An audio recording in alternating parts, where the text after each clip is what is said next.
today you'll be receiving from a message full of God's power to help you become everything that God has created you to be. You know, God sent his son, Jesus, to die for you to have a life of abundance and for you to be an ambassador for him. What does that mean? That your life should represent his goodness. It's time to be about it. Tune in today's message and you'll be blessed.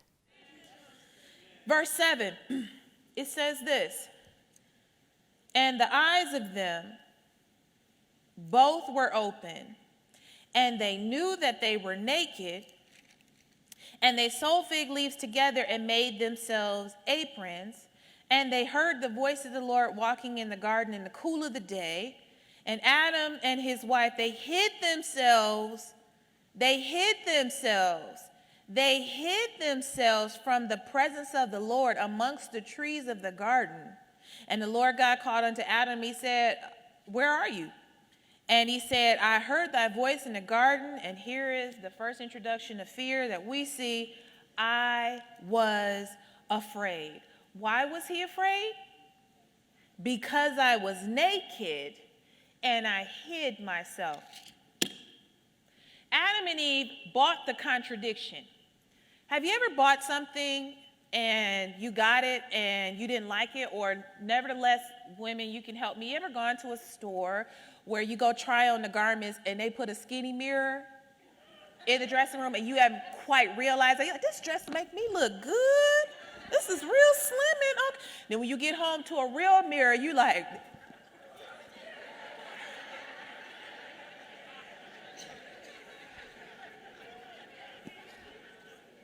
or you've ordered something online, it looks so good on the person online, and they spin it, and everything looks good, and you buy it, and you put it on, and it's like, you know what, let me put this back in this box, and let me put this word right on here, return to sender.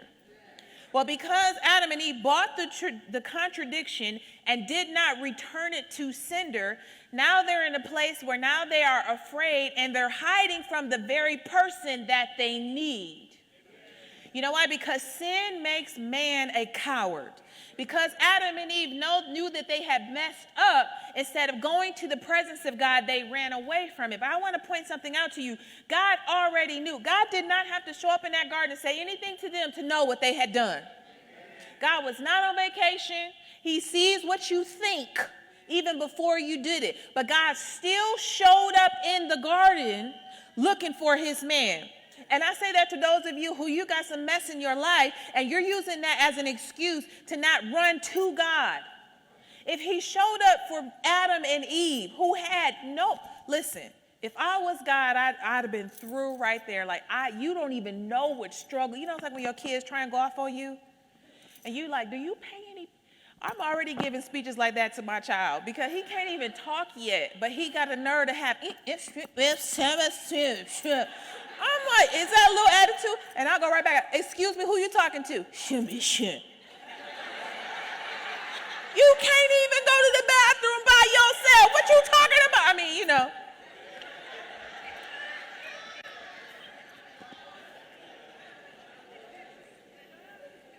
Here's what's important here. Adam and Eve were naked the entire time. Right? And God said to them, I don't want you to eat of the tree of the knowledge of good and evil. Now wait for it. Check out this revelation right here in this center. God was saying to them the very thing he's saying to us. Of the garden, folks, you can freely eat.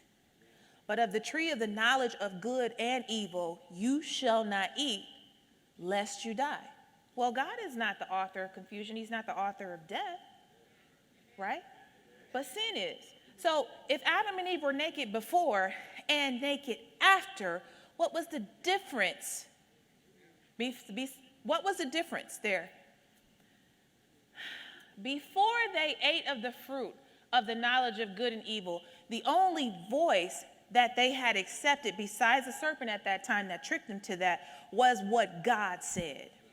What God was saying in the garden was, I don't want you eating all that other mess over here because you don't need to hear or experience all that evil stuff, all that evil talk, all those evil reports. The only thing that you need in your garden is what I said.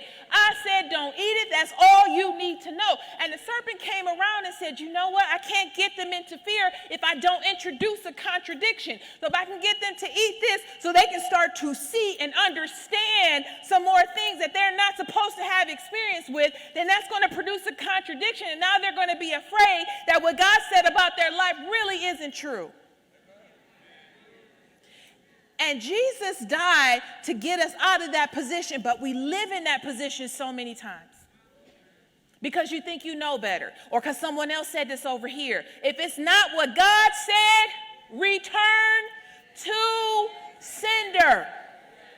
If God did not say, plague shall dwell in your house, return to sender.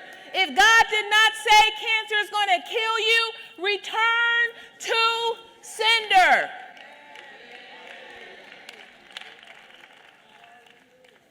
And what's interesting thing is once they got to the place and they started to realize, they tried to step into the place or step above what God said. Because listen, God is not going to show you every detail of your life. How many of you found that out? God, I would totally do what you said if you could just tell me how you was going to do this right here. How you going to handle these idiots over here? I just need to know that. I want to be there when they go down, Lord. Show me how that's going to happen. And if you show me that, then I'll trust you.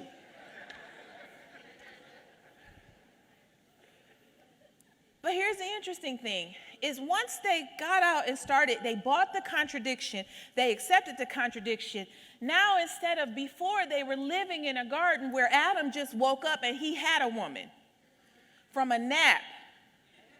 How many of you single folks like to take a nap and wake up like, ooh, and this is legal?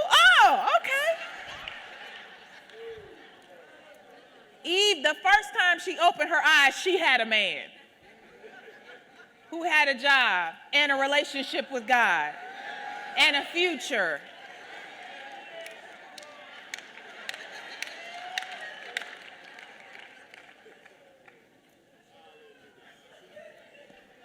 I mean, come on.